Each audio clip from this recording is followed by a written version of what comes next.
Assalamualaikum warahmatullahi wabarakatuh. Halo pemirsa cerita inspiratif dimanapun Anda berada. Salam sejahtera untuk kita semuanya. Semoga kita semua dalam keadaan sehat dan tetap dalam lindungannya. Kembali lagi dengan kami di channel Cerita Inspiratif, di mana kita akan berbagi kisah-kisah inspiratif penuh makna untuk Anda simak.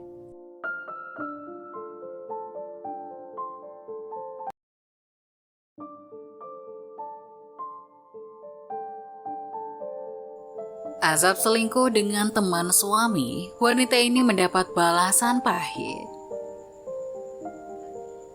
Mencintai seseorang adalah anugerah terindah yang diberikan Tuhan untuk dijaga. Menjadi support system pasangan juga, dan memiliki pasangan yang menjadi support system adalah impian dari semua orang. Seperti halnya Fikri dan Asri yang terkenal dengan kemesraan dan saling support apapun kegiatan pasangan. Fikri dan Astri merupakan dua orang konten kreator yang memiliki ratusan ribu pengikut. Mereka kerap membagikan konten mengenai kegiatan berdua, menunjukkan keromantisan dan keharmonisan yang mencerminkan kalau mereka adalah couple goals yang menjadi kiblat anak-anak muda sekarang dalam hidup berpasangan. Sebelum menikah, Fikri dan Astri adalah sepasang sahabat yang menjadi cinta. Hingga ketika memasuki biduk rumah tangga, mereka masih asik dan santai saja layaknya seorang teman. Mereka masih suka bercanda dan mengerjai satu sama lain yang pastinya dijadikan konten untuk diposting di sosial medianya. Suatu ketika, seperti pasangan-pasangan hype lainnya, meski sudah menikah, Fikri dan Asri mengagendakan untuk nongkrong bersama-sama. Mereka memang belum punya anak, sehingga mereka masih bebas layaknya orang pacaran. Malam ini adalah giliran Fikri mengajak Asri nongkrong dengan teman-teman motornya. Asri bergaya kasual senada dengan Fikri yang menampakkan keserasian. Keduanya berboncengan dengan satu motor yang sudah dimodifikasi apik hingga menambah nilai jual tinggi. Sesampainya di lokasi yang dijanjikan seperti biasa, Asri akan ikut membaur dengan teman-teman Fikri. Asri yang humble memang tidak memiliki kesulitan apapun dalam komunikasinya dengan teman-teman Fikri. Tidak ada rasa canggung sama sekali. Hingga ketika Fikri pamit izin untuk pergi ke toilet, ada salah satu teman Fikri bernama Aji yang menjadi ketua geng dari kelompok itu mendekati Asri. Sosok Aji ini adalah laki-laki yang tampan, rupawan, dan gagah. Dirinya mengendarai motor Harley Davidson yang menjadi incaran para pria dan menjadi pujaan para wanita. Ditambah, Aji adalah sosok ketua geng yang punya wibawa lebih tinggi dan karismatik, memiliki karisma lebih dari yang lain. Awalnya Aji yang duduk jauh dari Asri kemudian mendekat duduk di samping Asri. Dengan ramah, Aji mengajak Asri kenalan karena memang mereka belum pernah bertemu sebelumnya. Mereka hanya pernah bertemu saat video call ataupun acara-acara lainnya dalam acara online saja. Karena didekati oleh Aji duluan, Asri pun merasa kegeeran. Dirinya merasa lebih cantik dari wanita-wanita lain karena memang Aji adalah sosok paling tampan saat itu. Aji mulai melempar candaan kepada Asri dan Asri juga mulai melempar balasan candaan juga. Hingga akhirnya mereka berdua saling follow akun Instagram yang membuat Asri menjadi kesenangan bukan main. Ternyata follower dari Aji jumlahnya lebih besar darinya. Bahkan Aji sudah memiliki centang biru di Instagramnya. Selepas dari toilet, Fikri pun mengajak Asri untuk pulang karena sudah kemalaman. Ia tidak enak jika istrinya nanti akan masuk angin karena membonceng motor dengan udara terbuka. Fikri pun pamit dengan teman-temannya kemudian menggandeng Asri pergi dari rombongan itu. Tapi anehnya, Aji yang saat itu berada di samping Asri tiba-tiba memegang tangan Asri dan juga seolah enggan untuk melepaskannya. Asri yang merasa ada sesuatu yang memegang tangannya pun kemudian menoleh. Ia mendapatkan kedipan mesra dari Adi yang membuat Asri menjadi lebih kegirangan lagi. Asri senang bukan main karena ternyata ada sosok yang lebih gagah dan ganteng dari suaminya itu seperti menyukai dirinya. Mulai dari situ, hubungan keduanya mulai bersemi. Mereka terlihat kerap kali berbalas komentar di akun Instagram masing-masing. Bahkan Aji mulai berani untuk mend-DM Instagram Asri diam-diam. Tidak ada hal yang mencurigakan dari Aji dan Asri. Hubungan mereka nampak alami seperti layaknya teman. Bahkan Aji juga masih sering nongkrong dengan Fikri meski Asri tidak ikut saat itu. Hingga suatu ketika, karena penasaran dan mulai jelas dengan Aji, Asri pun bertanya pelan lewat DM sosmednya. Mas, kamu kan udah centang biru, apa ya nggak ada cewek yang deketin kamu? Tanya Asri. Banyak sih, tapi nggak ada yang menarik perhatian kayak kamu. Ah, kamu jangan gitu dong, aku jadi GR banget nih. Beneran sumpah, sejak pertama kali aku ngeliat kamu mataku nggak bisa bohong. Sayang banget kamu udah punya suami, kalau belum udah aku sikat duluan pasti. Hahaha, iya aku udah punya suami. Tapi boleh dong, goda Aji. Boleh apa mas? Ya apa kek? Balasan Aji membuat Asri senyum-senyum sendiri, membuat Fikri yang berada tak jauh darinya mempertanyakan hal apa yang membuat istrinya itu senyum-senyum. Kenapa kamu senyum-senyum gitu? Enggak mas, ini lihat reels, lucu-lucu banget. Elas Asri. Asri pun lanjut membalas chat Aji tanpa sepengetahuan suaminya, dan pada saat itu pula Aji mengajak Asri untuk liburan bareng ke luar negeri. Awalnya Asri bingung ingin menolak, tapi ia juga belum pernah sekalipun ke luar negeri bersama Fikri. Mereka hanya berencana untuk umroh, sedangkan Asri sangat ingin menikmati liburan ke Eropa seperti teman-teman yang lain. Ia pun berpikir sejenak bagaimana cara untuk mendapatkan izin dari Fikri agar dirinya bisa liburan seorang diri. Di saat Asri sedang berpikir keras, tiba-tiba Aji mengirimkan foto 2 lembar tiket pesawat menuju Eropa. Asri, ucap Aji dengan senyuman hangat. Aku ingin memberikan hadiah istimewa untuk kamu. Kita akan pergi berlibur ke luar negeri sama-sama. Asri kaget dan terharu. Dia melihat tiket pesawat dan mata mereka bersinar dengan kebahagiaan. Aji, ini luar biasa. Aku nggak percaya kita akan pergi ke luar negeri bersama. Setelah mengakhiri percakapan dengan Aji, Asri pun segera menghapus segala DM-nya kemudian melempar HP-nya di kasur. Membuat Fikri langsung memandanginya bingung. Baru saja Asri ketawa sendiri, tapi sekarang istrinya sudah bosan saja sambil melempar HP. Fikri pun menggelengkan kepalanya dan segera menyelesaikan pekerjaannya, lalu berbaring di ranjang bersama Asri. Asri yang mendapati suaminya mendekati dirinya pun bertindak agresif untuk menggoda suaminya.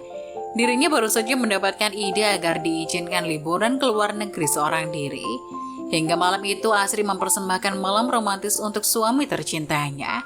Fikri yang mendapati Asri sangat bersemangat pun ikut senang karena ia merasa pernikahan mereka akan baik-baik saja ke depannya. Tidak akan ada yang mengganggu kehidupan mereka. Bisnis yang lancar, pekerjaan yang fleksibel, istri yang cantik.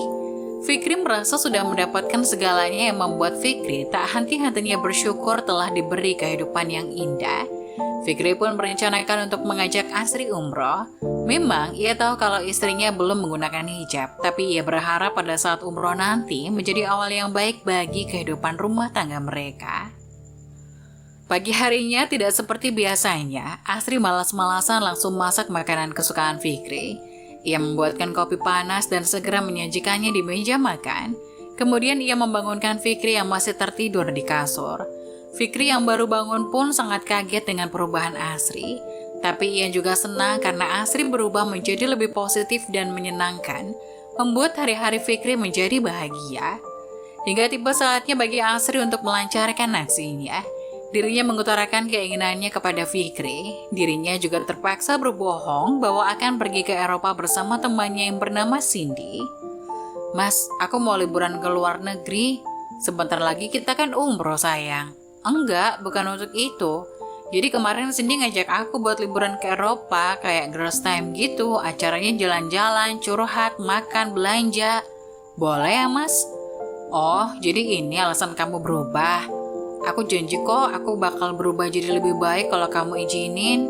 Ya udah, tapi nanti aku yang antar sampai bandara ya. Aku juga mau ngomong sama Cindy-nya. Hah? Yeay, makasih sayang. Aku cinta kamu. Mendapat persetujuan dari Fikri, Asri senang bukan main. Ia segera menghubungi Aji untuk pemberangkatan nanti. Dan ia juga terpaksa menghubungi Cindy untuk menjemput dan mengantarnya ke bandara. Pokoknya rencana kali ini tidak boleh gagal. Seminggu kemudian, hari keberangkatan Asri pun tiba. Dan seperti yang dijanjikan, Cindy datang menjemput Asri untuk mengantarnya ke bandara. Membuat Fikri tidak perlu lagi mengantar Asri karena sudah bertemu dengan Cindy. Cindy sendiri adalah teman dekat Asri, dirinya terpaksa mengikuti skenario Asri karena ia tahu bahwa sahabatnya itu belum pernah keluar negeri. Ia mengira bahwa Asri akan keluar negeri sendiri, menghabiskan waktu dan belanja di sana seperti istri-istri sosialita yang lainnya. Cindy sendiri bahkan sering melakukan hal itu dikala dirinya sedang suntuk atau bosan bekerja di rumah. Fikri yang bertemu Cindy pun memberikan pesan kepada mereka berdua untuk hati-hati. Ia juga memberikan kartu kreditnya kepada Asri untuk dirinya belanja barang-barang di sana. Hingga Cindy dan Asri pun pergi pamit menuju bandara. Sampai di bandara, Cindy langsung pamit untuk pergi karena ada banyak pekerjaan yang harus diselesaikan. Asri pun mempersilahkan Cindy untuk pergi dan mengucapkan terima kasih padanya. Tak lama kemudian, datang lelaki berwajah tampan dengan kacamata hitam yang bertengger di hidungnya, membuat Asri terpesona. Siapa lagi kalau bukan Aji? Ia pun segera berlari kecil dan memeluk Aji tanpa ragu. Sesampainya di negara tujuan, Aji langsung menggandeng erat tangan Asri layaknya sepasang kekasih. Asri juga memeluk lengan Aji sambil berjalan. Mereka pun melanjutkan perjalanan menuju hotel yang akan mereka tinggali, di mana Aji ternyata hanya memesan satu kamar hotel dengan satu ranjang saja, yang artinya Aji dan Asri akan tidur satu ranjang selama masa liburan mereka. Membayangkan hal yang akan terjadi selanjutnya membuat Asri dan Aji saling melempar senyum yang tidak bisa diartikan. Aji juga memberikan sebuah hadiah ukuran besar kepada Asri yang membuat mata Asri berkaca-kaca. Ia tidak pernah membayangkan akan diperlakukan hal seromantis ini kepada orang dengan followers banyak dan centang biru itu. Ketika ia membuka kotak itu, terdapat sebuah dress hitam seksi tanpa lengan dan juga heels setinggi 10 cm yang sangat pas untuk dipakai Asri. Aji bilang bahwa malam nanti mereka berdua akan dinner romantis bersama di sebuah restoran dan ia meminta Asri untuk mengenakan dress itu. Malamnya mereka dinner romantis di sebuah restoran mewah. Asri tak menyangka bahwa Aji telah mereservasi meja di restoran terkenal di Barcelona yang memiliki pemandangan indah ke laut dan dekorasi yang menakjubkan. Saat mereka tiba di restoran itu, mereka disambut dengan senyum hangat dari staf yang ramah. Mereka diarahkan ke meja mereka yang berada di sudut teras dengan pemandangan matahari terbenam yang memukau. Meja mereka dihiasi dengan bunga-bunga segar dan lilin-lilin kecil yang memberikan sentuhan romantis. Saat mereka menikmati hidangan mewah mereka, suasana malam menjadi semakin intim. Lampu-lampu jalan di sepanjang pantai mulai menyala, menciptakan latar belakang yang menakjubkan. Aji yang telah merencanakan momen ini merasakan ketegangan di dalam hatinya. Setelah hidangan utama selesai, Aji memegang tangan Asri lembut-lembut di atas meja dan berkata, "Asri, sepanjang perjalanan ini aku telah merenungkan tentang betapa beruntungnya aku memilikimu dalam hidupku. Kamu adalah sosok yang penuh cahaya dan kebersamaan kita adalah salah satu hal terindah yang pernah aku alami." Asri tersenyum lembut, merasa hangat dengan kata-katanya. Dia tahu bahwa Aji sedang menuju pada sesuatu yang istimewa. "Aji, aku juga merasa sama. Kamu adalah orang yang sangat romantis yang membuatku bahagia. Tapi kamu tahu kan kalau aku sudah punya suami, bagaimana dengan Mas Fikri? Aku tidak mungkin menceraikan dia. Soal itu aku tahu Asri, aku juga telah memikirkannya dengan matang. Cukup kamu terima saja cintaku ini lalu kita melanjutkan hubungan tanpa sepengetahuan Fikri, sahabatku, sekaligus suamimu itu. Kalau kamu bilang begitu, aku tidak bisa menolaknya." Mereka pun melanjutkan kegiatan di kamar hotel. Paginya mereka mengunjungi sebuah kota yang indah di Eropa dengan pemandangan alam yang menakjubkan, kulinernya yang lezat, dan budayanya yang kaya. Liburan itu menjadi pengalaman yang tak terlupakan bagi keduanya. Mereka menjelajahi kota itu bersama, mencicipi makanan lokal yang lezat, dan menikmati momen-momen romantis seperti jalan-jalan di tepi sungai yang indah atau menonton matahari terbenam bersama-sama. Selama seluruh perjalanan mereka, Asri dan Aji merasakan kehangatan cinta mereka semakin dalam. Mereka merayakan cinta mereka dalam suasana yang penuh dengan pesona dan keindahan Eropa. Setiap momen bersama menjadi kenangan yang tak terlupakan, dan mereka tahu bahwa perjalanan ini telah mengukuhkan ikatan cinta mereka yang kuat sebagai pasangan yang saling mencintai. Selama perjalanan itu pula, Asri dibuat lupakan Fikri. Ia hanya mengabari Fikri sekedarnya saja, kemudian ia melanjutkan kegiatan perselingkuhannya dengan Aji. Di sisi lain, Fikri awalnya tidak menaruh curiga apapun terhadap Asri, karena ia kerap melihat story sosmednya yang sangat menikmati liburannya. Tapi kemudian ia merasa aneh ketika Asri yang selalu menampilkan foto sendirian tanpa adanya Cindy. Bahkan dalam video yang diunggahnya, Fikri tidak mendengar celutukan dari Cindy atau bayangan Cindy. Fikri yang mulai curiga pun mencari story milik Cindy. Dan ia dibuat lega karena story Cindy juga menampilkan posisi kota yang sama dengan Asri. Tentu saja itu adalah bagian dari rencana Asri yang meminta Cindy untuk memposting foto-foto yang dikirimnya. Fikri yang merasa lega pun akhirnya melanjutkan melihat berkas dan jadwalnya untuk hari itu. Meskipun ia adalah seorang konten kreator, dirinya juga memiliki banyak bisnis di mana-mana. Mengandalkan nama besarnya membuat Fikri menjadi lebih mudah untuk membangun bisnis. Saat Fikri mengecek jadwal pertemuan di kalendernya, ia merasa kaget. Tanggal dan waktu pertemuan sudah benar, tapi yang membuatnya bingung adalah alamat. Alamat yang tercantum adalah Jalan Merdeka nomor 17 Jakarta, yang merupakan alamat kantor mereka. Tapi Fikri teringat bahwa Cindy itu keluar negeri bersama istrinya, dan Fikri merasa yakin bahwa Cindy masih berada di luar negeri. Jadi mengapa pertemuan itu diatur di kantor? Fikri memutuskan untuk menghubungi Cindy melalui pesan teks. "Halo Cindy, aku sudah di kantor. Kamu di mana sekarang?" tulisnya dengan cemas. Tidak lama kemudian ponselnya berdering. Fikri melihat nama Cindy di layar dan segera menjawab panggilan tersebut. "Halo?" Cindy di seberang telepon. "Cindy, aku pikir kamu masih di luar negeri. Kenapa pertemuannya kita atur di kantor?" tanya Fikri bingung. Cindy yang lupakan hal itu mengutuk dirinya sendiri karena melupakan jadwal rapatnya dengan Fikri yang akan menjadi investor di perusahaan kecilnya. Cindy kebingungan harus menjawab apa.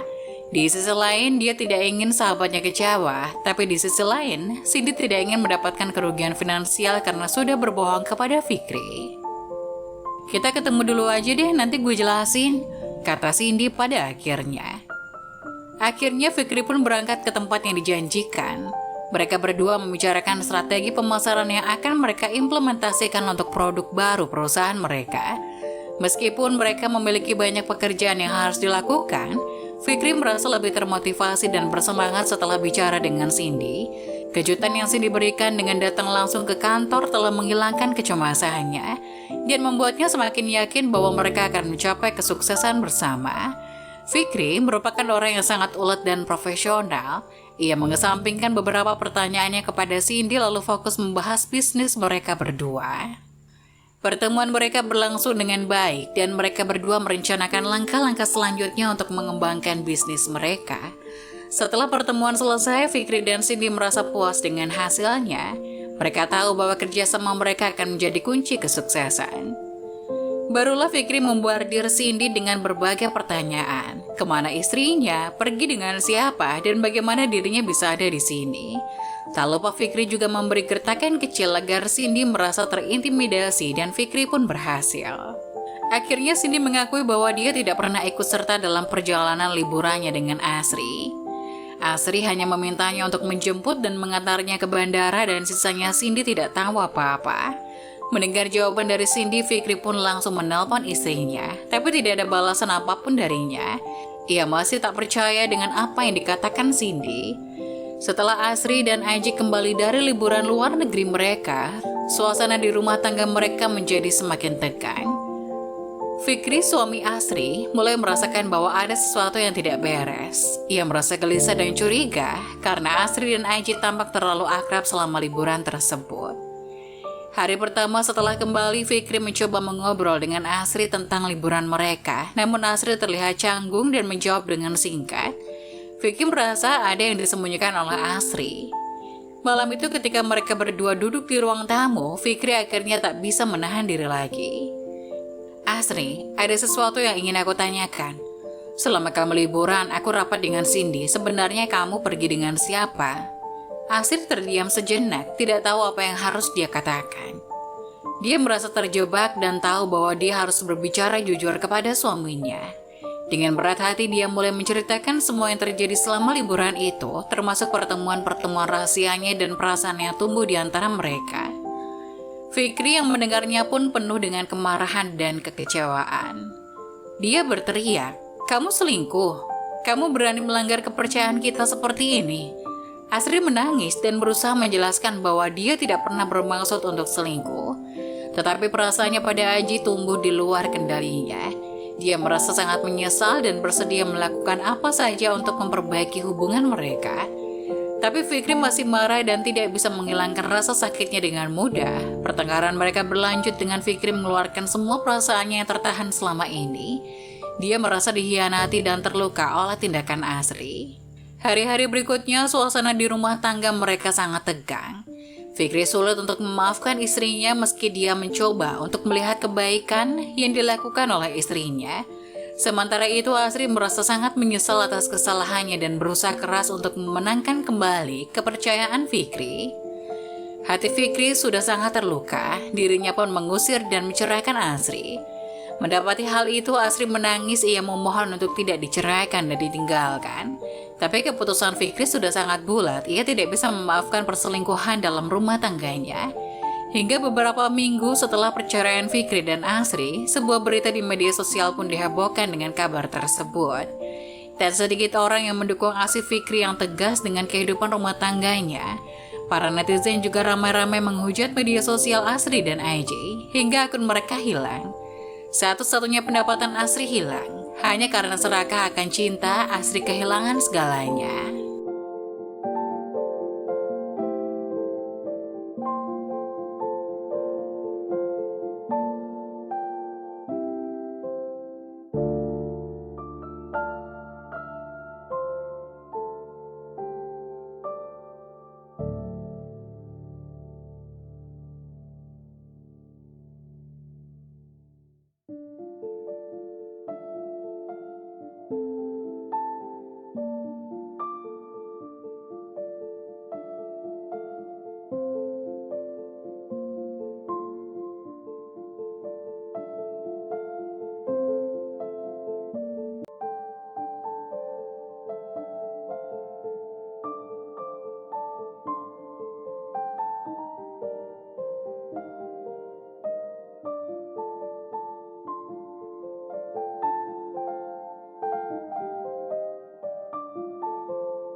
Nah, bagaimana menurut kalian?